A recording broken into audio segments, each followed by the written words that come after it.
Hey YouTube, Ed here with Jack of all trades and welcome to another video. So I went ahead and I built a 350 Legend in an AR-15 platform for no other reason than I simply wanted to. So let's talk about what I did, where I got the parts, and how I like the package and some of the things I don't like about it. So stay tuned and let's talk about this rifle.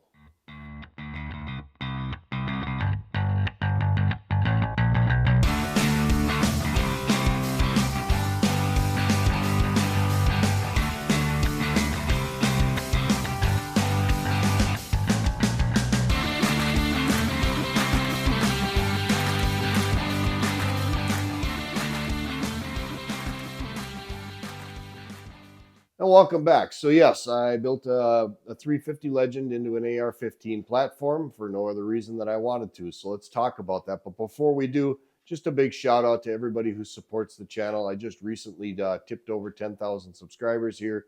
It's actually kind of amazing that some dumb schmuck like me living in North Dakota can have a YouTube channel and get that many subscribers. It's really been a lot of fun, and we'll continue to drive down the path of growing the channel. As a thank you for that, I am going to do a gun giveaway.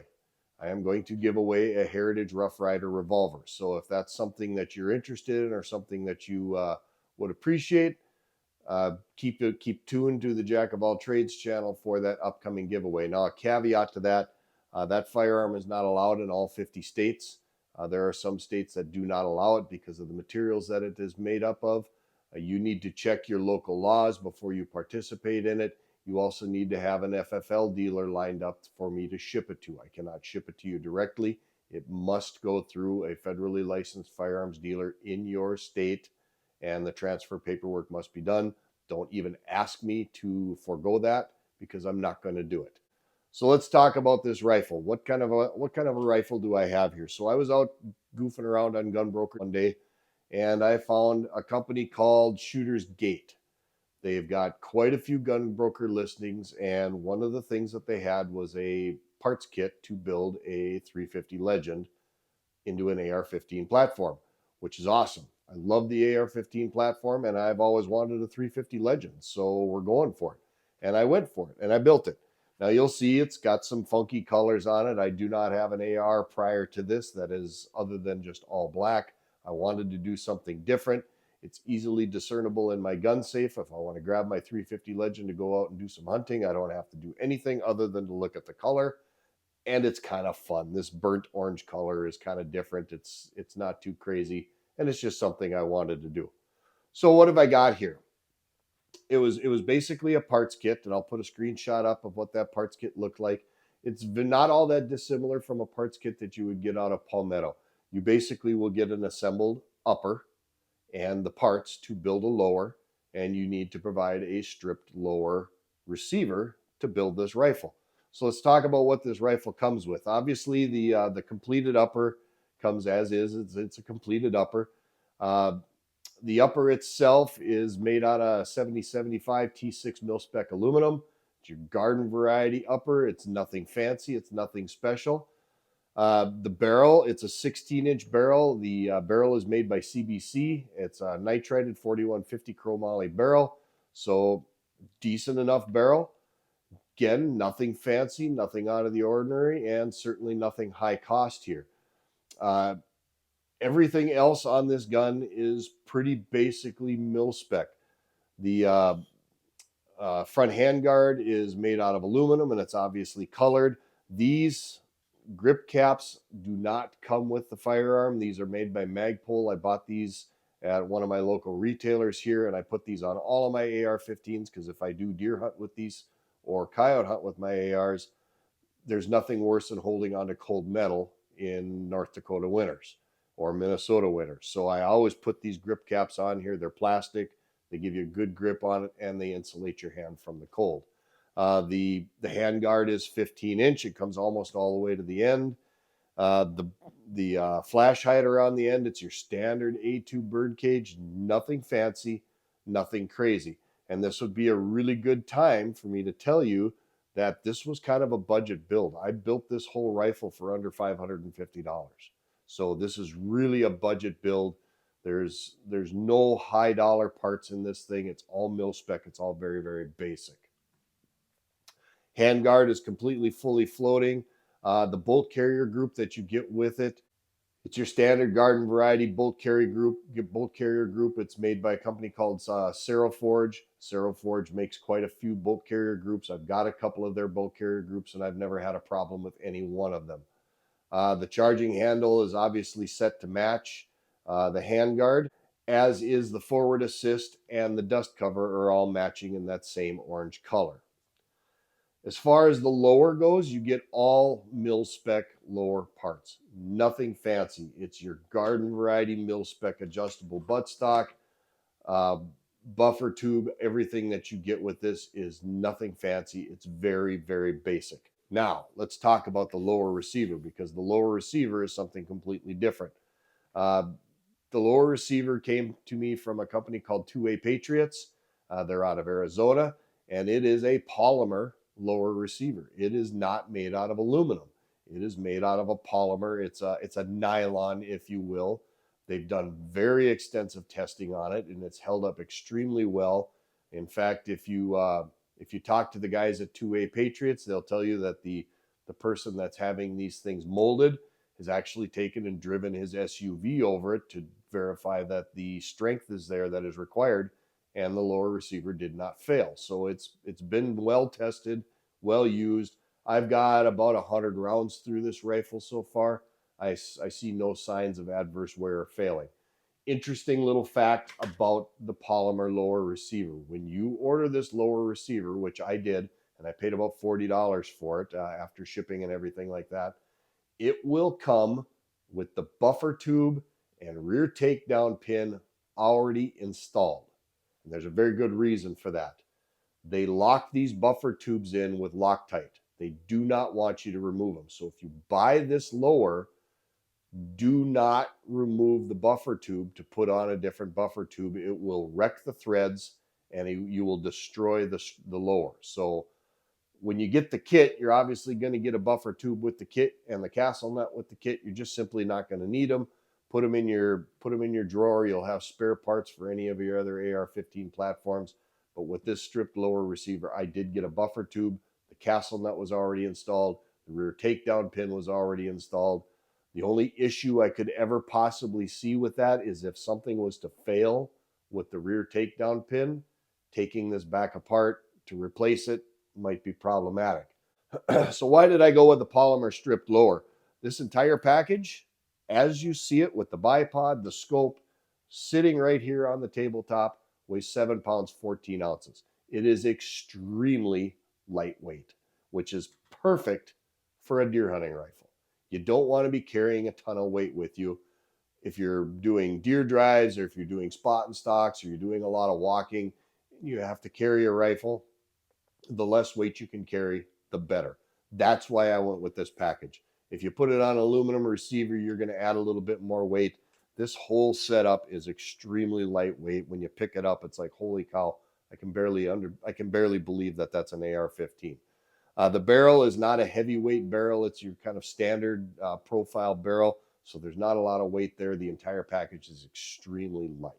All right, like I said, now I have fired this rifle. I took it to the range. I sent a few rounds out of it. What did I notice about it after I got it put together? The rifle functions. It functions fine. What I did notice, it takes a few rounds to break this thing in. Everything is really, really tight. There, you'll have to lubricate it really well. So pick up some very inexpensive ammo, cycle a few rounds through it. Don't worry about the accuracy. You're going to have to break it in. The bolt carrier group, I had to wear that in a little bit. And as I shot it, I did notice my groups got smaller and smaller and smaller.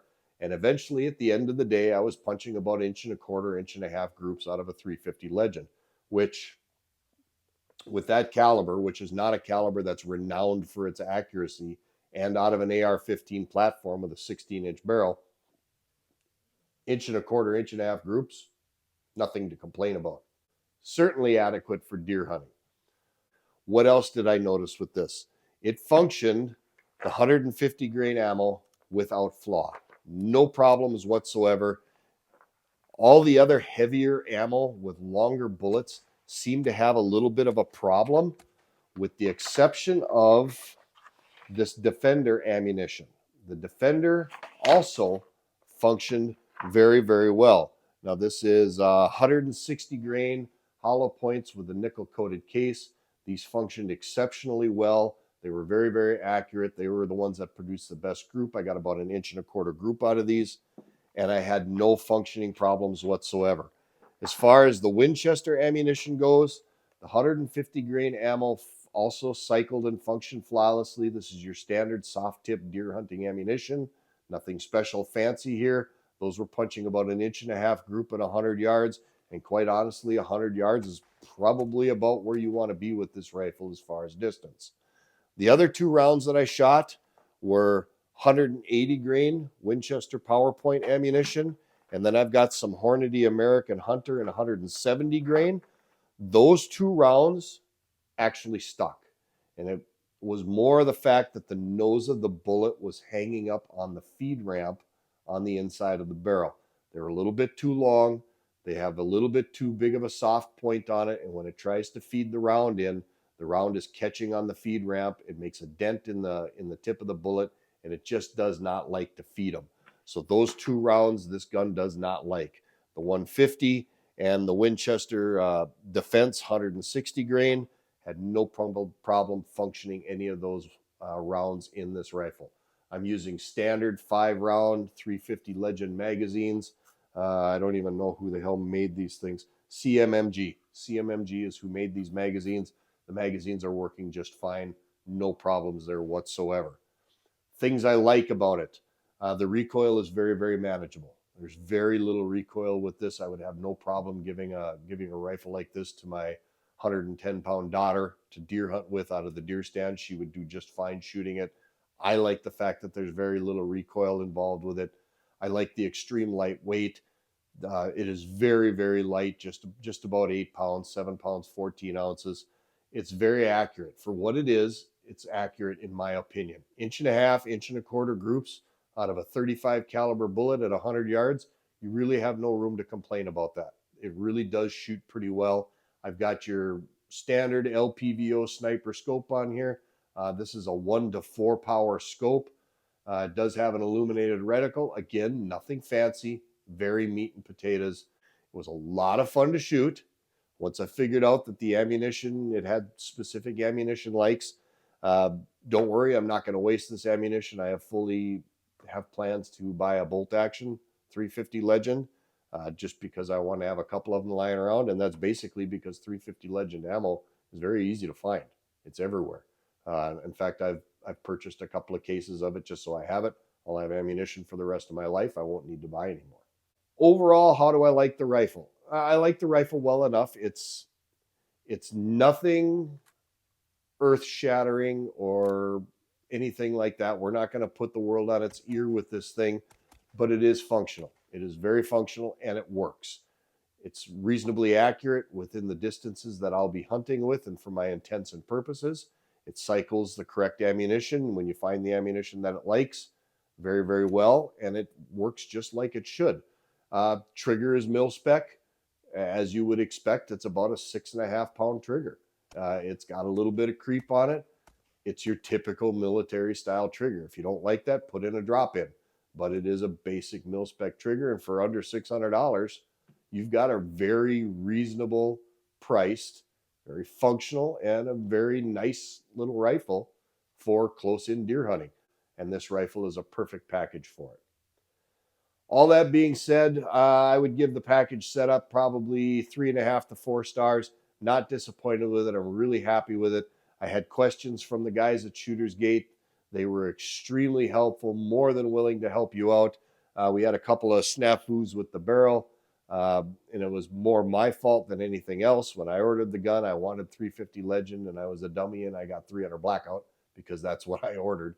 I immediately called them up, and they were completely accommodating and replacing it for me. That it was totally my fault. They wouldn't have had to, and they were Johnny on the spot. They sent me a new barrel. I sent them the 300. Actually, they sent me a whole new upper.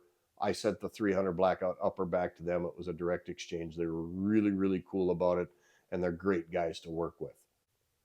So let's go ahead and wrap this up. Now, before I do that, if you're liking this kind of content and you're liking what I do here on this channel, it would really help me a lot if you would just go ahead and click that like and subscribe button down below. It doesn't cost you a nickel. It really does help the channel out. It helps me do things with the monetization to buy rifles like this, give you my opinion on them, let you know what I think of them, and to continue to bring you content like this. Because at the end of the day, these videos do take time and money to produce, and that is the only time I will ever, or only way I will ever ask you for support. And like I said, 10,000 subscriber milestone, I will be giving away a Heritage Rough Rider revolver, 22 long rifle, 6-shot. That was one of the reviews that's gotten a lot of views, and there's a lot of people out there that apparently are interested in these things. I thought that'd be a fun giveaway for my 10,000 subscriber giveaway. So let's go ahead and wrap this video up. As always, thank you to all of my subscribers who stick with me, all of my longtime subscribers, all of my new subscribers, everybody who watches this channel. I really do appreciate you. Have a great week, and we will catch you on the next video.